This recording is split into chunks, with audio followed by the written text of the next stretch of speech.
नमस्कार आमी गोविंद देव गोस्वामी देवबाणी एस्ट्रोलॉजीते सबाइके स्वागत जानाई। आजकेर आलोचनाटा जेटा करते चलेछि आलोचनाटा एकटु गुरुगम्भीर, तथापि आमी चेष्टा करछि যতটা हालका करे बुझिए देওয়া যায়। तबे सर्वप्रथमे बोले राखी आजकेर जे आलोचनाटा अति गुरुत्वपूर्ण, कारण सिंह राशिर जातक जातिकादेर शनिर ढाइया निये आलोचना। ढाइया शुरू होते चलेছে 29 मार्च ढाइया शुरू होते चलेছে 2025 साले सिंह राशिर जातक जातिकादेर। सुतरां सेई सम्पर्के आलोचना। आगे एकटु संक्षेपे आलोचना करे नी। ढाइया होच्छे एकटु हिंदी जातीय शब्द। आड़ाई थेके ढाइया शब्दटा आमरा बांगलाय जेटाके बोली आड़ाई, अर्थात शनि एमन एकटी घरे अवस्थान करें, सेटा आमि परे बिशद बोलছি যে সেখানে তিনি আড়াই বছর থাকেন, অর্থাৎ প্রতিটা রাশিতে আড়াই বছর থাকেন। তো আড়াই বছর থাকার সুবাদে কিছু কিছু রাশির ওপর তার প্রভাব পড়ে অবস্থান অনুসারে। সেই যে আড়াই বছরের যে অবস্থানটা, যেটা খুব কি বলবো, তাকে একটা গাধা পিটিয়ে ঘোড়া বানানো বা লোহাকে পিটিয়ে ইস্পাত বানানোর কাজ করেন শনিদেব সেই সময়কালে। তো সেটাই হচ্ছে ঢাইয়া। আড়াই বছর তিনি তীক্ষ্ণভাবে আপনাকে তৈরি করেন এবং কিছু কর্মের ফলও দান করেন।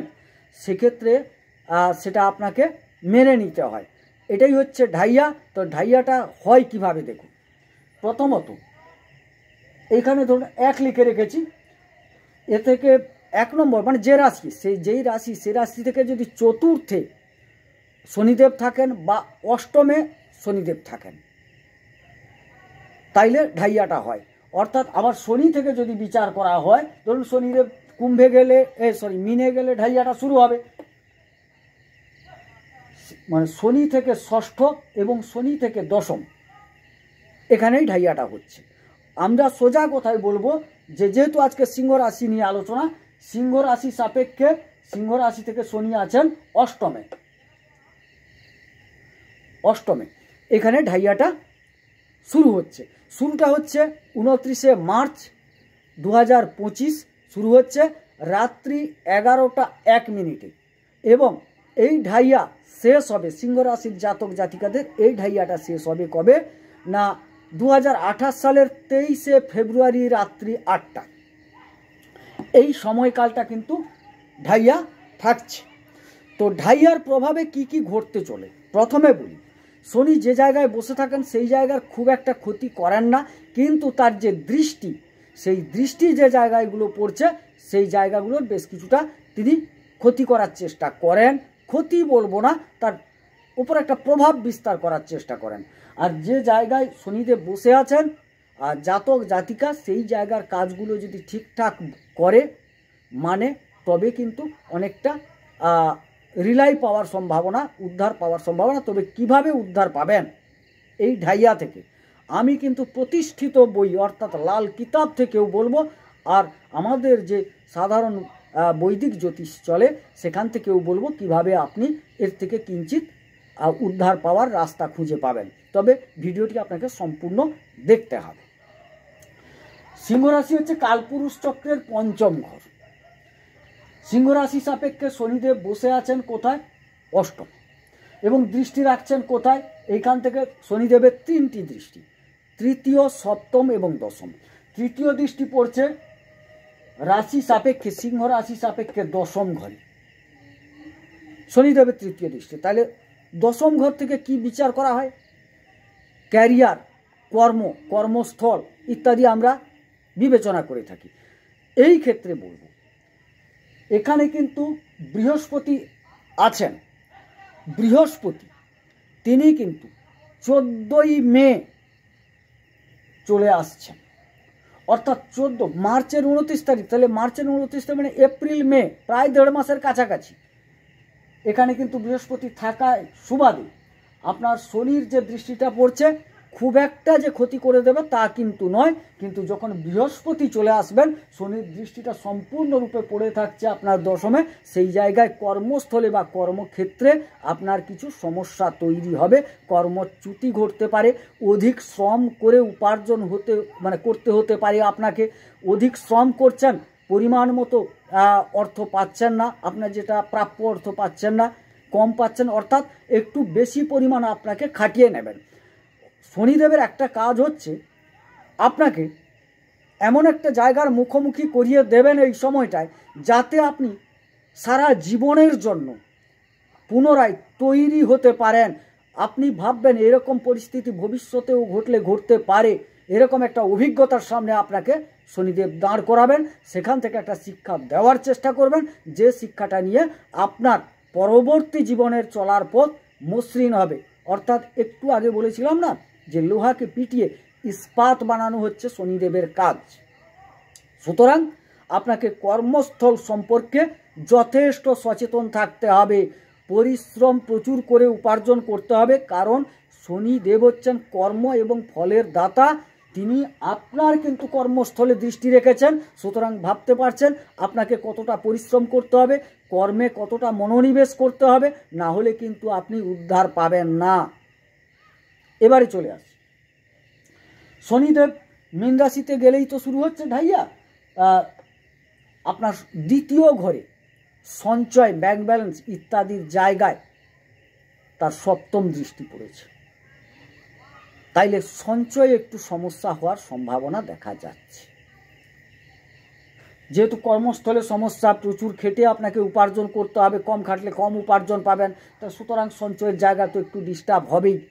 এবং সমাজের বিচরণ ক্ষেত্রে আপনাকে কিন্তু একটু দূরত্ব তৈরি করে দেবে, সেক্ষেত্রে একটু সাবধান থাকতে হবে আপনাকে, কারণ শনিদেব একটু বহির্মুখী করে তোলেন, ঘর ছেড়ে বাইরে যাওয়ার একটা পরিবেশ তৈরি করে ফেলেন, আপনাকে কিন্তু দূরত্বে নিয়ে যাবে, শনিদেব দূরত্বে নিয়ে চলে যাবে। কর্মক্ষেত্রের সুবাদে হোক, কাজের সুবাদে হোক, অন্যান্য সুবাদে হোক, আপনাকে দূরে যেতে হবে। এক কথায় শনিদেব আপনাকে আপনার পাকে, একটা উদাহরণ দিচ্ছি, হাঁটিয়ে কিন্তু আপনাকে ক্লান্ত করে দেবেন, আপনাকে দূরত্বে নিয়ে যাবেন, কার্যক্ষেত্রের জন্য হোক, অন্যান্য কারণে হোক, আপনি কিন্তু বাড়ি ছাড়তে বাধ্য হবেন, এটা কিন্তু দেখা যাচ্ছে। তাহলে সঞ্চয়ের ক্ষেত্রটা, ব্যাংক ব্যালেন্সের ক্ষেত্রটাকে আপনাকে লক্ষ্য রাখতে হবে, এটার উপর একটা প্রভাব পড়বে অবশ্যই, সেটাকে আপনাকে সচেতন থাকতে হবে। এবারে পঞ্চম স্থলে, অর্থাৎ আপনার পঞ্চম, শনির দশম দৃষ্টি সেখানে থাকছে, সেখানে কি না প্রেম, শিক্ষা, সন্তান ইত্যাদি, এখান থেকে আমরা আলোচনা করি। তাইলে প্রেমের ক্ষেত্র একটু সাবধান। আপনি যদি সাত্ত্বিক প্রেমী হন, অর্থাৎ প্রকৃতপক্ষে আপনি আপনার পার্টনার, আপনার ছেলে হোক মেয়ে হোক ভালোবাসেন, তার মধ্যে যদি লালসা না থাকে, তাইলে কিন্তু সে প্রেম টিকবে, না হলে কিন্তু প্রেম টিকবে না, সমস্যা তৈরি হবে, ঝামেলা তৈরি হবে, সেক্ষেত্রে আপনাকে সচেতন থাকতে হবে। শিক্ষাক্ষেত্র অবশ্যই আপনাকে কঠোর পরিশ্রম করে পড়াশোনা করতে হবে, কারণ শনিদেব হচ্ছেন নিষ্ঠা, ত্যাগ, তিতিক্ষা, পরিশ্রম এসবের কারক গ্রহ, সততা। তো আপনি নিষ্ঠার সাথে পড়াশোনা করলেন না, পরিশ্রম করলেন না, আপনি কিন্তু রেজাল্ট পাবেন না। আপনাকে কঠোর পরিশ্রম করে পড়তে হবে, আপনাকে হয়তো এই ঢাইয়াতে একটা রুটিন করতে হবে যে এই সময় থেকে এই সময় আমাকে পড়তেই হবে, না হলে কিন্তু আমি রেজাল্ট করতে পারবো না, এটাকে মানসিকতায় ঢুকিয়ে নিতে হবে। কাউকে ভয় দেখানো হচ্ছে না, এটা কোনো ভয়ের ব্যাপার নয়, আপনাকে বুঝতে হবে।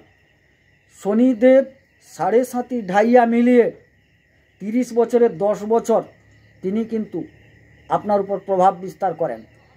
7.5-তে 7.5 বছর, দুটো ঢাইয়া, চতুর্থে আপনার থেকে চতুর্থে থাকলে শনিদেব একটা ঢাইয়া, প্রথম ঢাইয়া, অষ্টমে যখন থাকছেন দ্বিতীয় ঢাইয়া, তাহলে দুটো ঢাইয়া মিলিয়ে 5 বছর আর 7.5 বছর, হ্যাঁ ওখানে 7.5 বছর, সরি 2.5 5 আর ওখানে 7.5, 12.5 বছর আপনাকে কিন্তু তিনি প্রভাবে রাখেন। সুতরাং সেক্ষেত্রে আপনাকে অতীব সচেতন থাকতে হবে। তাইলে এখানে গেল শিক্ষাক্ষেত্র, শিক্ষার্থীদের অবশ্যই সচেতন থাকতে হচ্ছে। এই প্রভাবগুলো পড়বে। ঢাইয়া মানে যে আপনার সব কিছু খারাপ হয়ে যাবে, সব কিছু ভালো হয়ে যাবে তা কিন্তু নয়, এগুলো থাকবে। তবে হ্যাঁ, এখান থেকে কিঞ্চিত যেটা আপনি উদ্ধার পাবেন তারও পদ্ধতি বলে দেওয়া হবে। কারণ এখানে বৃহস্পতি যখন 14ই মে তিনি মিথুনে আসছেন, তার কিন্তু সপ্তম দৃষ্টি পঞ্চমের উপর থাকার সুবাদে এই যে পড়াশোনার ক্ষেত্র, প্রেমের ক্ষেত্রটা বললাম অতি খারাপের যোগ না, বৃহস্পতির দৃষ্টি কিঞ্চিত সেটা লাঘব করবে, এটা হচ্ছে বিষয়। বাকি কিন্তু দ্বিতীয় কিন্তু কোনো বৃহস্পতির দৃষ্টি পড়ছে না, অতএব সঞ্চয়ের জায়গাকে আপনাকে ঠিকঠাক রাখতে হবে। এবং কর্মস্থল হচ্ছে বৃহস্পতি যেখানে থাকছেন তার দ্বাদশ, সেখানেও বৃহস্পতির দৃষ্টি থাকছে না। সুতরাং পঞ্চম স্থল থেকে কিঞ্চিত আপনি লাঘব হবেন বা সেখান থেকে বৃহস্পতির দ্বারা কিছুটা উপকৃত হবেন। বাকি দুটো জায়গা তো অতীব সচেতন থাকতে হবে, এক্ষেত্রেও সচেতন থাকতে হবে, কিন্তু বৃহস্পতির দৃষ্টি আপনাকে অনেকটা উদ্ধার করবেন। এটা হচ্ছে সিংহ রাশির ঢাইয়ার যে ঘটনাগুলো ঘটবে আপনাদের সামনে তুলে ধরলাম। এবারে তাহলে এখান থেকে উদ্ধারের উপায় কি? দেখুন, সম্পূর্ণ উদ্ধার পাবেন না, আপনি কিছু কাজ করেছেন এমন তার ফল ভোগ করতেই হবে আপনাকে, সেটা একটা বিষয়। আবার যা করবেন তখন আপনাকে প্রচুর করতে হবে, কারণ আপনি যে ফাঁকি দিয়েছেন সেটাকে পূরণ করতে হবে, অনেক কিছু করতে হবে, খাটিয়ে নেবেন পরবর্তীভাবে চলার জন্য, পরবর্তী দিনে চলার জন্য শনিদেব আপনাকে তৈরি করবেন। সুতরাং তৈরি করতে গেলে তো একটু কষ্ট দেবেন আপনাকে, কারণ একটা লোহাকে যদি একটা কোনো জিনিস বানানো হয় তাকে প্রথমে উত্তপ্ত করতে হয়, পেটাতে হয়, ধার দিতে হয়, তবে গিয়ে সে কিন্তু উপযোগী জিনিসে পরিণত হয়। শনিদেবের কাজ হচ্ছে সেইটা আপনাকে উপযোগী করে তুলবেন। এবারে বলছি, এখানে কিন্তু আপনার রাশি সাপেক্ষে আপনার দ্বিতীয় ঢাইয়া চলছে। আমি প্রথমেই বলেছিলাম যে আপনাদের একটা উপায় বলে দেওয়া হবে, সেক্ষেত্রে লাল কিতাব থেকে যে উপায় বর্ণিত আছে তা আপনাদের সামনে তুলে ধরছি, খুবই গুরুত্বপূর্ণ। সিংহ রাশির দ্বিতীয় ঢাইয়াতে আপনি কি করবেন? সিংহ রাশির দ্বিতীয় ঢাইয়াতে মন্দিরে বাদাম ভোগ দেন, যে কোনো বাদাম মন্দিরে গিয়ে বাদামের লাড্ডু বানিয়ে ভোগ দিতে পারেন, বা বাদামের অন্যান্য কিছু বানিয়ে ভোগ দিতে পারেন, পায়েসের সাথে বাদাম দিয়ে আপনি ভোগ দিতে পারেন, বাদাম ভোগ দেন। কালো কলাই ডাল কোনো পবিত্র নদীতে প্রবাহিত করবেন। কালো কলাই ডাল কোনো পবিত্র নদীতে, দেখুন পবিত্র নদীতে সব জায়গায় পাওয়া যাবে না, তথাপি নদীতে প্রবাহমান জলে নদীতে আপনি ফেলুন। আর অন্ধ ব্যক্তিদের সেবা করে আশীর্বাদ গ্রহণ করুন। যারা অন্ধ ব্যক্তি, চোখে দেখতে পায় না, তাদের একটু সেবা করে তাদের আশীর্বাদ নেন, এটা বলছে লাল কিতাব। আর আমরা যেটা বলবো, শনিকে সন্তুষ্ট করুন। বৈদিক জ্যোতিষ মতে আপনাকে বলি, শনিকে সন্তুষ্ট করুন, হনুমান চালিসা পাঠ করুন। হনুমান চালিসা পাঠ করার আগে রাম সীতাকে প্রণাম মন্ত্র দিয়ে প্রণাম করুন। হনুমান চালিসা নিত্য পাঠ করতে পারলে খুব ভালো হয়, না হলে শনিবার মঙ্গলবার অবশ্যই পাঠ করুন।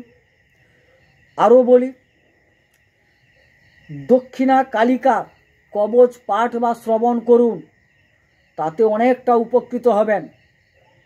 শনিদেবের বীজ পাঠ করুন, শনিদেবের প্রণাম মন্ত্র বলে শনিদেবকে প্রণাম করুন, তাতে উপকৃত হবেন। এবারে শনিদেবের বীজটা আপনাদের বলে দিই, যারা দীক্ষিত অবশ্যই বীজ পাঠ করবেন, তাতে অনেকটা উপকৃত হবেন। ওং প্রাং প্রিং প্রং সহ শনয়ে নমঃ জপ করুন। 108 বার করতে পারলে তো খুব ভালো হয়, না পারলে কমসে কম 10 বার করুন। হ্যাঁ, আর আপনার রাশির অধিপতি সূর্য, তাকে কিন্তু আপনি অর্ঘ্য দান করুন, প্রণাম করুন। তামার পাত্রে লাল ফুল নেবেন, জল নেবেন। উদীয়মান কালে সূর্য যখন উদিত হবেন সেই সময় করতে পারলে ভালো। সাধারণত অনেকে পারেন, অনেকে পারেন না। যারা পারেন না, আপাতত স্নান করে তামার পাত্রে লাল ফুল জল নিয়ে ওং নমঃ বিবস্বতে ব্রহ্মণ ভাস্বতে বিষ্ণু তেজসে জগত সবিত্রে সুচয়ে সবিত্রে কর্মদায়িনে ঈদমর্ঘম নমঃ সূর্যায় নমঃ। এই সূর্য সহস্রাংশ তেজ রাশি জগৎপতে অনুকম্পায় ইমাং ভক্ত্যা গৃহাণার্ঘং দিবাকরম। এই বলে অর্ঘ্যটা দান করুন, তারপর হাত জোড় করে প্রণাম করুন। নম জবা কুসুম শঙ্কা শঙ্কাশ্বপেয়ং মহাদ্যুতিম ধান্তারিং সর্বপাপঘ্নং প্রণৌতস্মি দিবাকরম। এই মন্ত্র বলে প্রণাম করুন। আর যারা দীক্ষিত তাদের ক্ষেত্রে বলবো সূর্যের বীজ পাঠ করুন। ওং হ্রাং হ্রিং হ্রং সঃ সূর্যায় নমঃ 108 বার করতে পারলে ভালো, যদি না করতে পারেন কমসে কম 10 বার পাঠ করুন। তাতে কিন্তু অনেকটা উপকৃত হবেন। এবং লেবার শ্রেণীর মানুষদের আপনি চেষ্টা করুন সেবা করার, সাহায্য করার, তাতে কিন্তু যথেষ্ট ভালো ফল পাবেন। শনিদেব তাতে সন্তুষ্ট হবেন। হ্যাঁ, আমি চেষ্টা করছি এই শনিদেবকে সন্তুষ্ট করার জন্য আমারই চ্যানেলে বিভিন্নভাবে কিছু জিনিস উপস্থাপিত করা, যাতে আপনারা উপকৃত হন। তবে তার আগে বলবো আপনারা আমার এই চ্যানেলটিকে সাবস্ক্রাইব করুন। অনেক নতুন জিনিস পাবেন, অনেক নতুন জিনিস পাবেন এই গ্রহদের শান্ত করার জন্য, গ্রহদের কাছ থেকে উপকৃত হওয়ার জন্য অনেক কিছু পাবেন। কারণ আমার চ্যানেলটি একদম নতুন, যার জন্য আমি পরপর সবই আপনাদের সামনে পরিবেশন করব। যাই হোক, সবাই সুস্থ থাকুন, সুন্দর থাকুন, ঈশ্বর সকলের মঙ্গল করুন। মঙ্গল হোক। নমস্কার।